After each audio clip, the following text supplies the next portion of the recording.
Ngayon tayo po ay nasa lesson 29 na po tayo. Ano po mga kapatid? Ayan. At ito po ay pinamagatang salvation in the promise of eternal life. Ayan. 29 na tayo. Kahapon ay 28 tayo eh.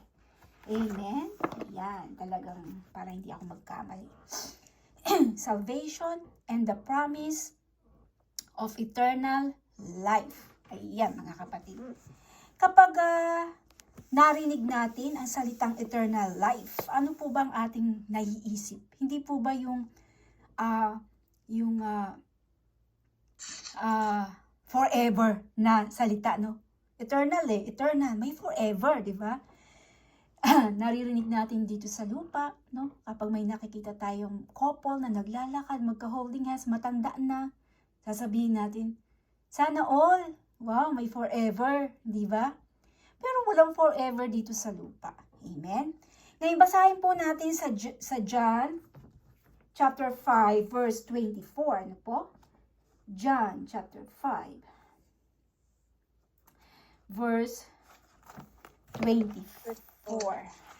Meron kang Bible, si Lisa? Yes. O, sige po. 24. Opo, John chapter 5, verse 24. Ito. Most assuredly, I say to you, he who hears my word and believes in him who sent me has everlasting life, and shall not come into judgment, but has passed from death into life. Amen. Ang ganda po, ano? Ang ganda rin sa English, ano po? Ang ganda. Ang sabi sa Tagalog, oh, pakatandaan ninyo, ang nakikinig sa aking salita at sumasampalataya sa nagsugo sa akin ay may buhay na walang hanggan. Hindi na siya hahatulan.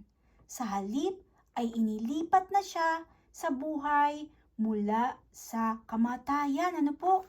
Ngayon, basahin naman po natin sa 1 John po, Sister Lisa. Si Sister Susan kasi kumakain, okay lang po. 1 John chapter 5 verses 11 hanggang 13. Sa 1 John naman po. Chapter 5 din. Oo, 11 hanggang 13. Opo, 11 hanggang 13. Sabi dito. Chapter 5. Opo, 1 John chapter 5, 11 hanggang 13.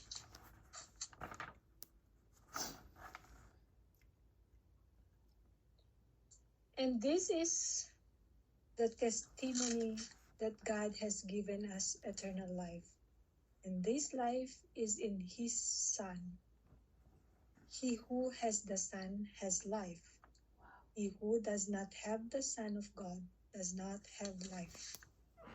These things I have written to you who believe in the name of the Son of God, that you may know that you have eternal life, and that you may continue to believe in the name of Son of God. Amen. Amen. Thank you, Sister Lisa, no? Ang ganda. Sabi sa Tagalog, mga kapatid. At ito ang patotoo, no? Testimony, nabanggit ni Sister Lisa. Ipinagkaloob sa atin ng Diyos ang buhay na walang hanggan. At ito'y makakamtan natin sa pamamagitan ng kanyang anak. Sino po ba yung kanyang anak? Si Jesus Christ, hindi po ba? Ang sino man pinapanahanan ng anak ng Diyos ay mayroong buhay na walang hanggan. Ngunit, ang hindi pinapanahanan ng anak ng Diyos ay hindi makakaranas ng buhay na walang hanggan. Isinusulat ko ito sa inyo upang malaman ninyo na kayong sumasampalataya sa anak ng Diyos ay may buhay na walang hanggan. Napakalinaw po, ano po? Ibig sabihin, Sister Lisa, Sister Susan, kayo po ay may pananampalataya at kayo po ay kumikilala sa ating Panginoong Hesukristo bilang inyong Savior at Panginoon. Tumanggap kayo sa Kanya, kaya meron po kayong buhay na walang hanggan, which is eternal life. Ano po? So, kadalasan ang iniisip natin kapag tayo nakakarinig ng eternal life ay ano po ba? Langit, hindi po ba? Langit, Okay. pagkatapos ng, of course, kamatayan. Di ba? Mamamatay muna tayo and then magkakaroon tayo ng eternal life. Ngunit, ayon sa Bible, no po, ayon sa Bible, ang eternal life, no po, ang eternal life mga kapatid, ay nagsisimula sa oras ng pananampalataya kay Jesus Christ. No po, katulad ng sinabi natin kanina, no po, nananampalataya na kayo kay Jesus Christ eh. Amen? Ang kaligtasan ay kasamang pangako ng buhay na walang hanggan na totoo na ngayon pa lang. Now, tingnan natin sa historical and cultural background po nito. Sa context na binasa kanina ni Sister Lisa sa John chapter 5, ang John chapter 5 daw po ay part ito or bahagi daw po ito ng pag-uusap ni Jesus Christ matapos niyang pagalingin ang lalaking may sakit sa Bethesda, sa lugar ng Bethesda. Now, sa kanilang pag-iisip, ang buhay na walang hanggan ay darating pa lamang sa hinaharap. Yan daw pong iniisip nila. Ngunit, ipinakita ni Jesus na ito ay nararanasan na ng sino mang sumasampalataya sa Kanya. Amen? Nakuha po walang ibig sabihin? Akala daw po ng mga tao noon na parating pa lang yung buhay na walang hanggan. No? Pero, hindi daw po doon nagsisimula kapag namatay na. Nagsisimula na raw po yan ngayon na. Ngayon, as in ngayon, na tayo'y nananampalataya sa Kanya. Natanggap mo na ang buhay na walang hanggan. Natanggap mo na ang eternal life, kapatid. Naniniwala po ba kayo? Mawawala lang po ang eternal life kapag tayo mismo ay lumayo. Pero habang hindi po tayo lumalayo at tayo ay magpapakatatag sa pananampalataya, ang eternal life ngayon ay nararanasan na natin. Hindi po ba? Masaya tayo naghahatid ng magandang balita. No po, kasi alam na natin na kasama na tayo sa eternal life. Saved na tayo. Di po ba? Nararanasan na natin actually ngayon pa lang na nandito na tayo sa lupa. Bakit? Hindi na tayo takot mamatay. Hindi tayo takot na mamatay. Bakit? Alam na natin kasi yung pupuntahan natin. Amen? So, sabi sa 1 John chapter 5 na context, sabi po, si John ay sumulat nito upang bigyan ng katiya. Hello po, Sister Eva. Ano po? Tinanggal attendance ha. Ayan, attendance na tayo. Hi sis, hello po sa lahat. Hello po, Sisi Eva. Masaya kami nandito ka. Ngayon, kasi simula lang po. Ngayon, dumako tayo sa pangalawa. Ang sabi, sa 1 John chapter 5, no po, na binasa kanina, si John po ay sumulat upang bigyan ng katiyakan ang mga mananampalataya, tayo mga believers, na tunay na may buhay na walang hanggan sila. Ano po? Sa kanilang panahon, nung unang panahon, ang salitang testimony, ano po, ay ginagamit na legal na ebidensya. Kung sa Tagalog ay patotoo. Patotoo natin yan, mga patotoo natin, hindi po ba? Buhay na totoo. Kaya ang pahayag na this is the testimony ay matibay na katunayan na ang eternal life daw po ay totoo at natatamo sa pamamagitan ni Jesus Christ. Amen? Bakit? Bakit si Jesus Christ is Mary? Hindi po ba sinabi niya mismo sa Bible, I am the way, the truth, and the life.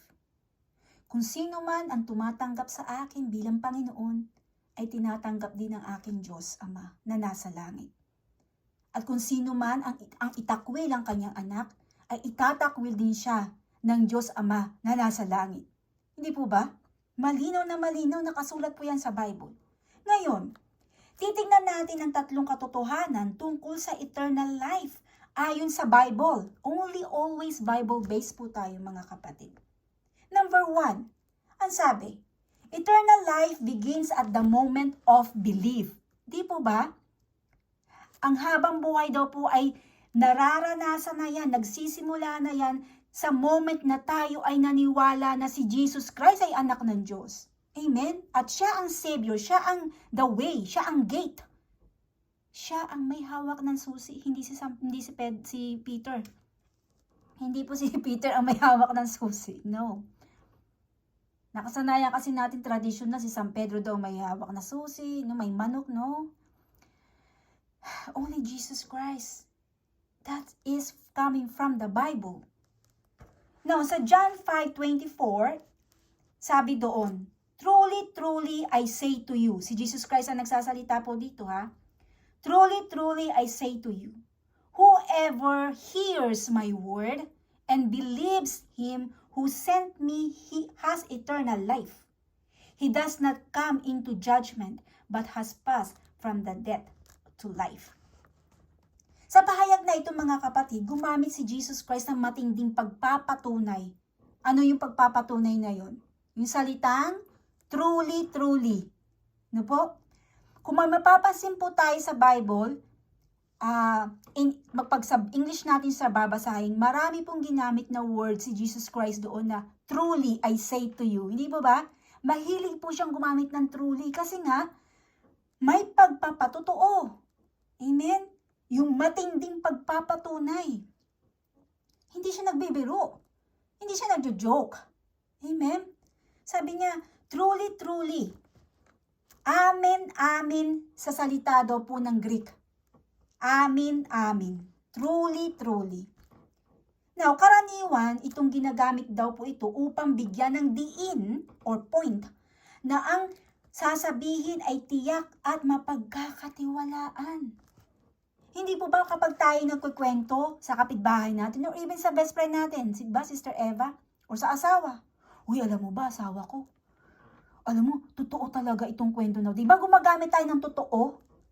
Right? Ganyan din po si Jesus Christ. Truly, truly. Ang salitang has ay nasa kasalukuyang anyo. Hindi will have, kundi has. H-A-S. Ibig sabihin, ang eternal life ay hindi lamang pangako para sa hinaharap, kundi kasalukuyang karanasan ng mananampalataya. Nararanasan na natin ang eternal life while we are here in the world. Kasi bakit? Hindi ito ang bahay natin. Ito ay temporaryong tirahan lamang natin ng mga anak ng Diyos. Amen po ba? Now, idagdag pa rito mga kapatid. Ang salitang past sa English, P-A-S-S-E-D, past tense, past. Sa salitang Greek word daw po, ito po ay tinatawag na metabibikin. Metabibikin ay nasa perfect tense. Ibig sabihin, nangangahulugan lamang na ito na ang isang ganap na kilos na natapos na, ngunit may patuloy na epekto. Kapag ang isang tao ay sumasampalataya o sumampalataya na kay Jesus Christ, siya ay tuluyan nang nailipat mula sa kamatayan patungo sa buhay at nananatili sa kalagayang iyon.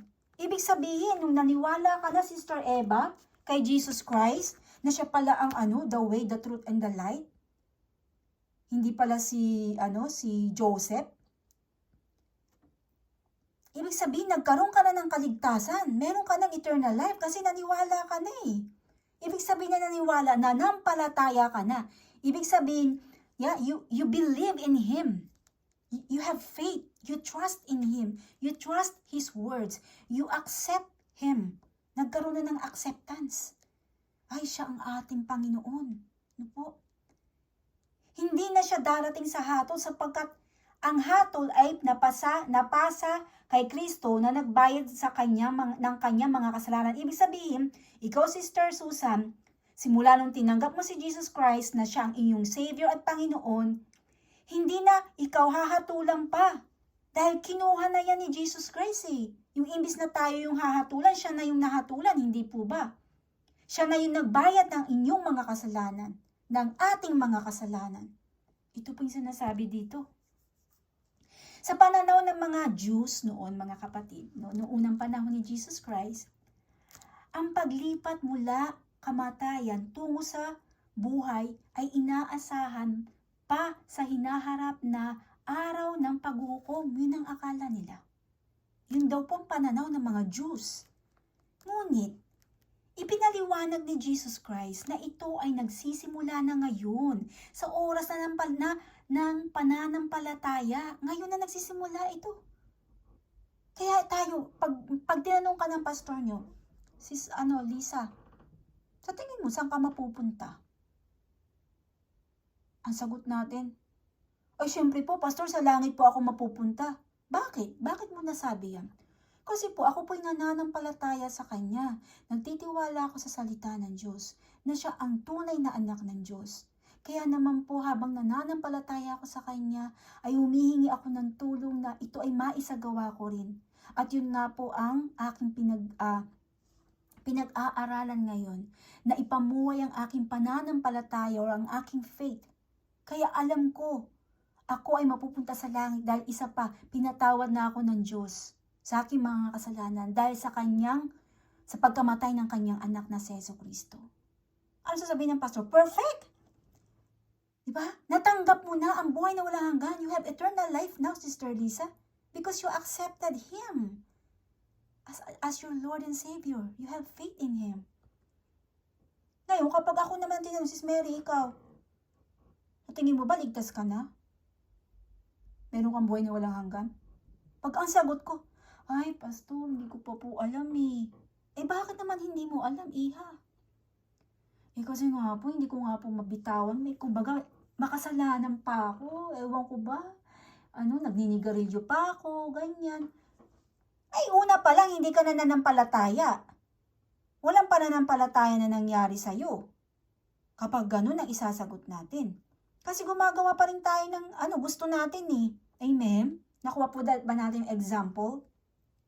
Talagang ang sagot ko nga ay wala akong buhay na walang hanggan. Kasi nagda-doubt ako sa sarili ko, ganyan. Or gumagawa pa ako ng gusto ng katawan ko. Ganon. Walang pagbabago, di ba? So, yan na po, ibig sabihin, Ngunit ipinaliwanag ni Jesus Christ na ito ay nagsisimula na ngayon sa oras ng pananampalataya. Kaya tayo'y maniwala na tayo ay meron ng eternal life ngayon pa lang. Nagsisimula na ito. Kaya ang tunay na mananampalataya ay hindi naghihintay lang, kundi kasalukuyang nakakaranas ng buhay na walang hanggan. Ang sarap sa pakiramdam. Hindi ba na pinapapansin kapag tayo nag-fellowship or after ng fellowship natin? Ang sarap kaya sa pakiramdam, hindi po ba? Lagi yung sinasabi, ang ganda ng lesson. Kasi yun na po yung pakiramdam natin na talagang ligtas tayo, nasa atin na ang eternal life. Para daw po yung birth certificate. Kapag ipinanganak ka, mayroon ka ng identity bilang mamamayan kahit wala ka pang nagagawa o naipapakita sa gobyerno. Sa oras ng pananampalataya kay Jesus Christ, mga kapatid, binibigyan ka na ng Diyos ng bagong identity. Di ba napag-aralan po natin ito noon na meron na tayong identity. Kapag tayo nanampalataya na kay Jesus Christ, binibigyan niya tayo ng bagong identity. Kung noon ang tawag sa atin ay, halimbawa lang magnanakaw, inalis na ng Diyos yun. Binigyan ka na niya ng bagong identity. At hindi magnanakaw ang tawag sa iyo ng Diyos, kundi anak. At sa pangalan kanya, pangalan mo, ikaw mismo tinatawag ng Diyos. Amen? Hindi ka tatawagin, hoy thief. Hindi. Amen po? We have new identity because we are born again. Bakit tayo tinawag na born again? Nasa Bible yan. We are born again kasi nanampalataya ka na kay Jesus Christ. Yun ang ibig sabihin ng born again, hindi po religion ang born again. Ang born again po ay, ibig sabihin, relationship with Jesus Christ, not a religion. Ayaw ng Diyos ng religion, mga kapatid. Di ba nga mga religious ang mga taong pumatay sa Kanya? Kung babasahin natin yung Book of Matthew, Luke and John, yung Gospels na yon, mga religious people ang nagpapatay kay Jesus Christ na anak ng Diyos. Ganyan ang mga religious people. Diba? Ang born again sa Bible nakalagay. Born again meaning is a relationship with Jesus Christ. Nagkaroon na tayo ng relationship. Dati religious people tayo. Marami tayong tradisyon na sinusunod. Yung pala, hindi pala, no? Only the Bible is the answer.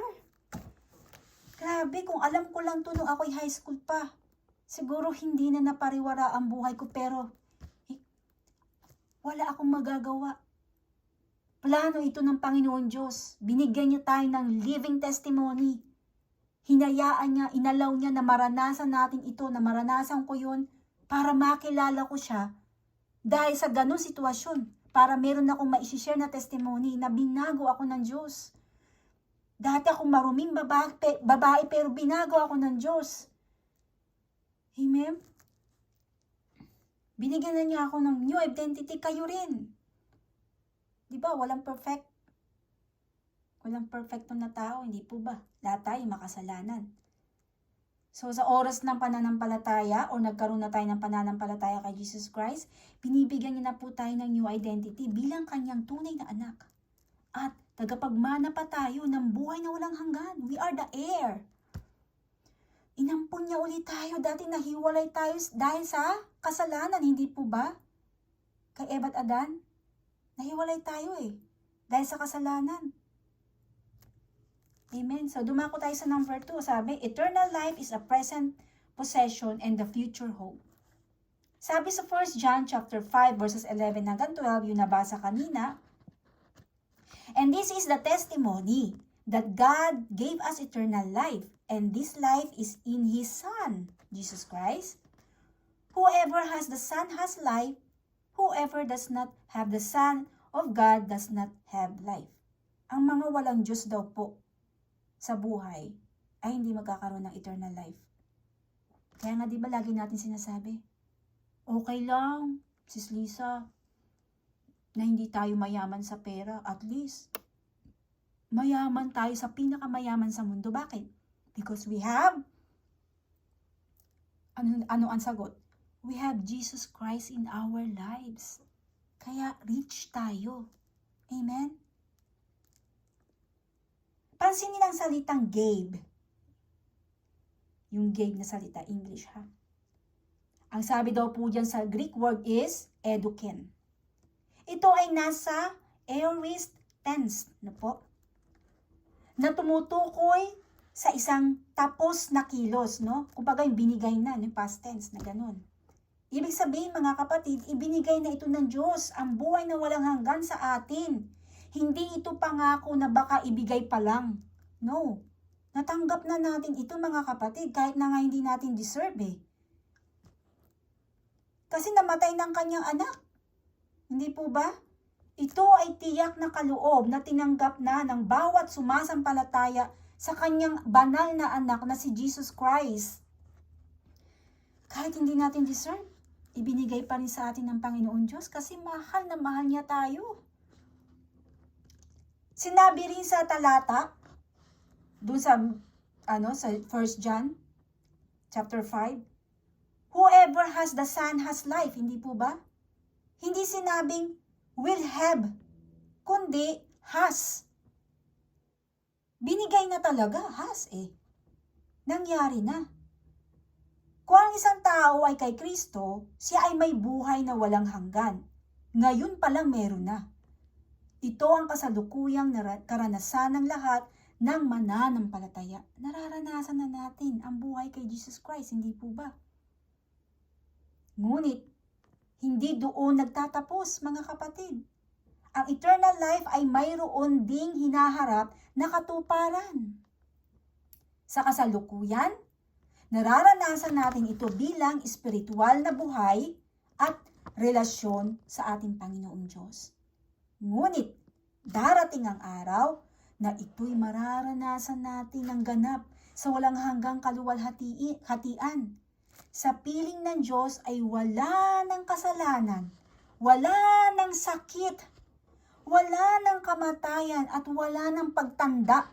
Lahat yang bago, glorified body, katulad ng nangyari kay Jesus Christ nung siya ay nabuhay after 3 days. He has a glorified body. Tumatagos siya sa pader. Ganon din po tayo mga kapatid. Ganon din ang mangyayari sa atin. Magkakaroon tayo ng glorified body. Nakakalipad tayo, tumatagos tayo sa pintuan, sa pader. Ang tawag po doon ay hindi ghost. Glorified body. Hindi tayo nagkakasakit, wala ng pagtanda. Ang ginagawa natin sa kalangitan ay ano po? Ang magpuri sa Panginoon Diyos. Kung mababasa niyo po ang Book of Revelation, nandoon po yan. Ano ang pagsamba sa langit? Nakikita niyo? Dati nagkaroon ako ng ganyang pagtatanong eh. Kapag kaya nasa langit na tayo, ano kaya ang gagawin natin doon? Kakain ba tayo doon? Matutulog ba doon? May pagtulog din ba doon? Alam mo yun? Na-curious ako eh. Amen? So, ang sinabi kanina, no, na walang pagtanda, walang kamatayan, wala ng sakit, at yan, ayan daw po ay nasusulat sa Proverbs chapter 21, verses 3 hanggang 4. Kung ililista nyo po, no, sa pahayag. Chapter 21, verses 3 hanggang 4 in Tagalog, no? Pahayag. Ngayon, number 3, dumako tayo. Eternal life is a relationship with God through Christ. Sa 1 John chapter 5 verse 13, yung nabasa kanina ni Sister Lisa, ulitin natin ang sabi doon, I write these things to you who believe in the name of the Son of God, that you may know that you have eternal life. Sinulat daw po ito ni Apostol John. Ano po? Sino po ba si John? Siya po ay isa sa mga apostol ng ating Panginoong Hesukristo. Ang sinulat daw po ito ni John, ang liham na ito para bigyan ng katiyakan ang mga believers katulad natin. Ang pariralang that you may know ay mahalaga, mga kapatid. Sabi nga po sa Greek, ang salitang ginamit ay eiditi, na ang nangangahulugan malinaw at matibay na kaalaman.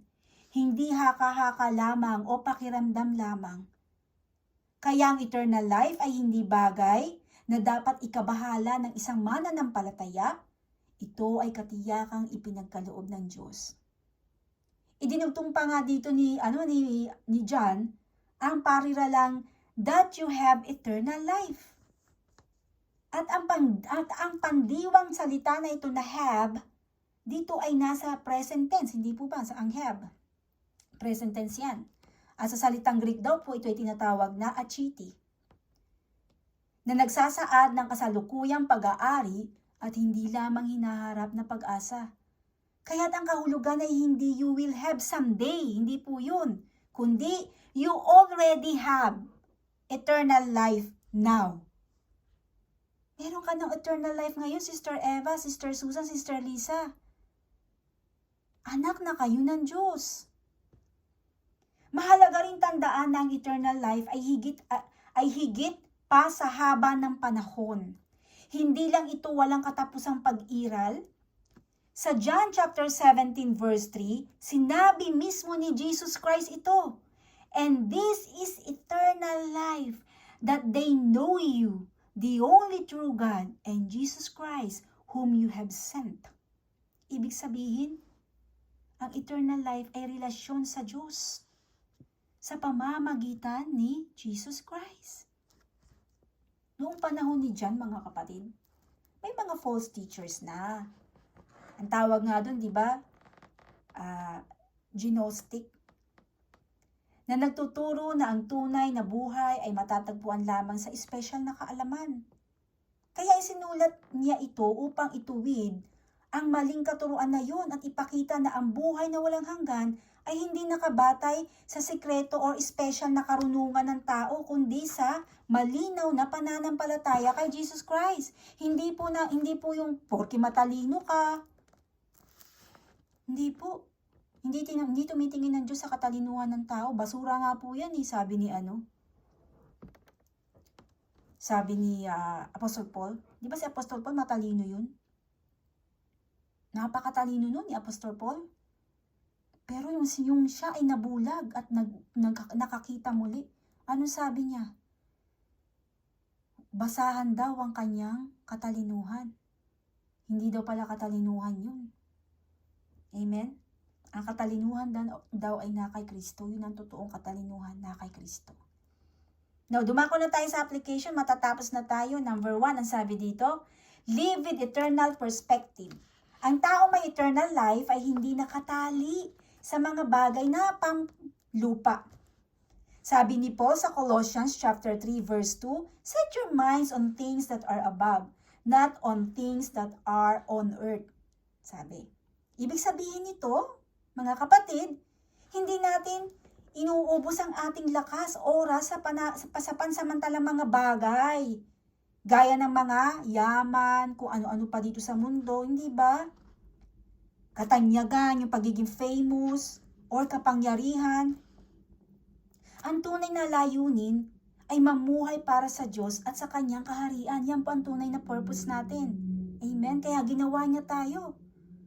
Kapag alam mong may buhay na walang hanggan ka, Sister Eva, mas nagiging malinaw kung ano talaga ang mahalaga para sa iyo, hindi po ba?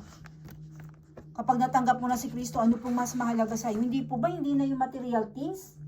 Ganyan po tayo, hindi po ba? Hindi na yung pagiging sikat mo. Dumako tayo sa number 2. Find assurance in Christ. Maraming Kristiyano ang nababahala, nagtataka, o nagdududa kung sila ba'y ligtas talaga. Pero malinaw ang sabi ni John, that you may know that you have eternal life. Sa 1 John chapter 5 verse 13 yung binasa kanina. Ang katiyakan na hindi nakabatay sa feelings. Yung parang sasabihin mo, ay feeling ko hindi ako ligtas. Hindi ganon, mga kapatid. Di ba? Hindi ganon. Dahil pabago-bago ng damdamin ang tao. Nakabatay ito sa pangako ng Diyos. Na hindi nagbabago ang Diyos kasi hindi nagbabago. Pag sinabi niyang ligtas ka, ligtas ka. Pwera na lang kung ikaw ang lumayo sa Word of God. And do the worldly things again. Ay, wala kang eternal life. Hindi ka makakatanggap ng eternal life. Ang eternal life nandyan lang, hindi umaalis eh. Ang umaalis kasi tayo eh. Malinaw po ba? Ang eternal life nandyan lang kasi si Kristo namatay, nabuhay para sa atin. Tayo ang umaalis, lumalayo tayo. Kaya nawawala sa atin yung eternal life. Amen? Ang katiyakan ay hindi nakabatay sa feelings, hindi pa dahil pabago-bago ang damdamin, nakabatay ito sa pangako ng ating Panginoon Diyos na hindi nagbabago. Now, kapag tayo ay na kay Kristo na, hawak mo na ang buhay na walang hanggan. Ngayon pa lang mga kapatid, ang assurance na nagbibigay ng kapahingahan sa kaluluwa at nag-aalis ng takot sa hinaharap. May assurance ka na. Number 3. Share the promise. Kung natanggap mo na ang regalo ng eternal life, Sister Susan, tungkulin mong ipamahagi ito. Hindi ito para itago. Amen? Sabi nga ni Apostol Paul sa Book of Romans, chapter 10, verse 14. How are they to believe in Him, of whom they have never heard? Diba, nabanggit natin ito kahapon? And how are they to hear without someone preaching? Paano nga naman daw matututo ang tao kung walang nakakarinig? At kung walang magtuturo ng Word of God? Ang eternal life ay hindi para sa iilan lamang, kundi para sa lahat ng sasampalataya sa Kanya. Kaya't maging intentional daw po tayo sa pagbabahagi ng ebanghelyo or gospel or good news or Word of God sa ating kaibigan, pamilya, kapitbahay, katrabaho, at maging sa mga taong hindi natin kakilala, mga strangers people. Ang pinakamagandang regalo na may babahagay natin sa kanila ay ang balita ng buhay na walang hanggan kay Kristo. Yan ang pinaka-priceless na regalo, hindi Gucci, hindi Louis Vuitton. Diba? Pasensya na kayo sa... Para lang matawa kayo ha. Baka kasi mamaya natutulog na kayo, di ko kayo nakikita. Si Sister Eva ayaw magpakita sa akin ngayon. Diba? Ito ay pinaka-priceless na regalo. Diba? Hindi Chanel. Ayan, maganda yung ganyan. May kasama ako kasi nag-aalala ako, baka tulog na kayo. Nasa taas ako, sis. Okay. Diba? Okay lang po. Sorry. O sige, okay lang. Napapatawa lang ako para hindi kayo maboring. Diba? Priceless yan. Katulad yung ginawa ni Sister Eva kay Sister Mariah. Diba? Si Sister Lisa naman, ganun ang ginawa kay Sister Susan. Nagbahagi eh. Kasi mahal mo sila, kaibigan mo sila. The priceless gift na kanilang matatanggap Priceless. Mahal na mahal. Walang makakaano yan at makaka-afford niya kahit na billionaire pa. Kahit mga anak pa ng mga contractor. Amen? Kaya dapat lumago tayo sa pakikipag-ugnayan sa Kanya sa pamamagitan ng panalangin, pagbabasa ng Bible, yan ay Kanyang salita. At pagsunod sa Kanyang kalooban, ito yung number 1, to obey His word is the highest form of worship. Obey the word. Ang relasyon ay hindi static. Habang mas nakikilala natin siya, mas lumalalim ang ating karanasan ng eternal life dito pa lang sa lupa. So dumako na tayo sa conclusion, tapos na tayo. Ang sabi dito, ang buhay na walang hanggan ay hindi lamang para sa langit, sa hinaharap. Nagsisimula ito sa oras ng pananampalataya kay Jesus Christ. Ito ay isang bagong identity, mga kapatid, kasalukuyang realidad, at walang hanggang pag-asa. Kung nasa iyo si Kristo, kung nasa puso natin si Jesus Christ, nasa iyo na rin ang eternal life ngayon at magpakailanman. Amen. So, to God be all the glory. Hanggang dito na lamang. Tapos na natin ang lesson 29. Bukas ay lesson 30 na tayo. Hayaan natin na manalangin ako. Father God, maraming salamat, Panginoon. Sa oras na ito, nakasama namin si Sister Eva, Lord, na kahit siya ay busy, Panginoon, siya po ay talaga namang sinamahan din ninyo sa kanyang pagtatrabaho, Panginoon. At maraming salamat sa kanyang puso na dumalo kahit na siya ay busy sa kusina. Maraming salamat, Lord. Alam namin, Lord, yun ay kasama pa rin sa pakikinig, Panginoon. Maraming salamat sa puso ng kapatid namin na ito, Panginoon. Salamat. Father God, maraming salamat sa turo ninyo ngayon, Panginoon, na ngayon na tinanggap na namin kayo bilang aming Panginoong Hesukristo na tigapagligtas, na anak ng Diyos, na nag-iisa't banal, na siyang namatay, nabuhay sa krus, tinubos ang aming mga kasalanan, Lord. Banal. Maraming salamat, Lord, sa buhay na walang hanggan, na inyong pinaparana sa amin ngayon pa lang nang simula kami nananampalataya, Panginoon. Salamat, O Lord, salamat. Ang hinihiling ko po, Panginoon, sa buhay ng bawat isa na naririto, sila Sister Susan, Sister Lisa, Sister Eva, Panginoon, at maging sa akin, at kanilang mga pamilya, at aking pamilya, Panginoon. Tulungan niyo po kami na huwag bumitaw, na huwag lumayo sa inyong presensya, at nang sa ganun ay hindi mawala sa amin ang eternal life. Yes, Lord, ang eternal life ay nandito lang, hindi umaalis. Dahil bakit? Kayo nga po ang Diyos na hindi nagbabago. Once na nangako kayo, tinutupad ninyo. Ang problema nga lang, Lord, kami, tao, nagbabago, pabago-bago. Very emotional. Kaya napapalayo kami sa inyong presensya, nawawalang eternal life sa amin kasi kami lumalayo. Father God, maraming salamat. Hinihiling namin ang kalakasan na yan, Panginoon. Huwag niyo po kaming hahayaan na mapalayo sa inyong presensya sa araw-araw na aming pamumuhay, Panginoon. Kahit ano man ang aming mapagdaanan, Lord, ang mga hinihiling namin, hinihintay pa rin po namin, Panginoon, na matupad in your will, hindi sa aming will, in your will. We are patiently waiting, O Lord. Salamat. Salamat, Lord. Sa pag-provide mo sa amin, Panginoon. Kayo ang nagpapakain sa amin. Kayo ang nagbibihi sa amin. Kayo ang nagpapagaling sa amin. Kayo ang nag-iingat sa amin. Father God, maraming salamat. Lahat ng panalangin na aking nabanggit, Panginoon, idinadalain ko, Lord. Si Sister Eileen na aming kapatid, Panginoon, hipuin niyo po kung anong po yung masakit sa kanya. Dinadalangin namin, Lord, na ito'y hindi benign, na simpleng cyst lamang sa ovary, Panginoon. Naniniwala kami, Lord, na you are the Jehovah Jireh, ang aming healer. In Jesus' name, I pray this. Amen and amen and amen. Ayan, ang ganda ng ating lesson, mga kapatid. Thank you so much.